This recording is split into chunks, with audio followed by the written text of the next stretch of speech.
సాక్షి డిబేట్లో ఒక జర్నలిస్ట్ వాళ్ళు మాట్లాడే భావంగా ఏదో మాట్లాడారు. ఆ మాట్లాడిన దాన్ని తప్పని చెప్పి, ఖచ్చితంగా మేమందరం కూడా తప్పని చెప్తున్నాం. ముమ్మాటికి అతను మాట్లాడింది తప్పు,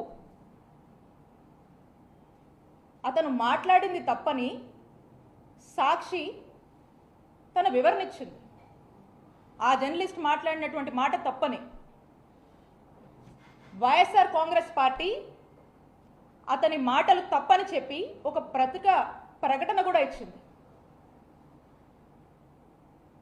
నా వ్యక్తిగత అభిప్రాయం కూడా అతను మాట్లాడినటువంటి మాటలు ముమ్మాటికి తప్పే.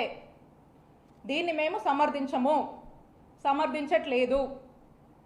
అయినప్పటికీ కూడా ఒకవైపున సాక్షి తప్పని చెప్తుంది, వైఎస్ఆర్ కాంగ్రెస్ పార్టీ తప్పని చెప్తుంది, మేమంతా కూడా తప్పని చెప్తూ ఉంటే ఇదేది పట్టనట్టు ఇందులో కూడా టీడీపీ వాళ్ళు రాజకీయాన్ని వెతుక్కొని అటు సాక్షిని తప్పుపడుతూ, వైఎస్ఆర్ కాంగ్రెస్ పార్టీని తప్పుపడుతూ, మా నాయకుడు జగన్మోహన్ రెడ్డి గారిని ఇందులోకి లాగుతూ, మా భారతమ్మను ఇందులోకి లాగుతూ ఇందులో రాజకీయం చేసేటువంటి ప్రయత్నం చేస్తున్నారు.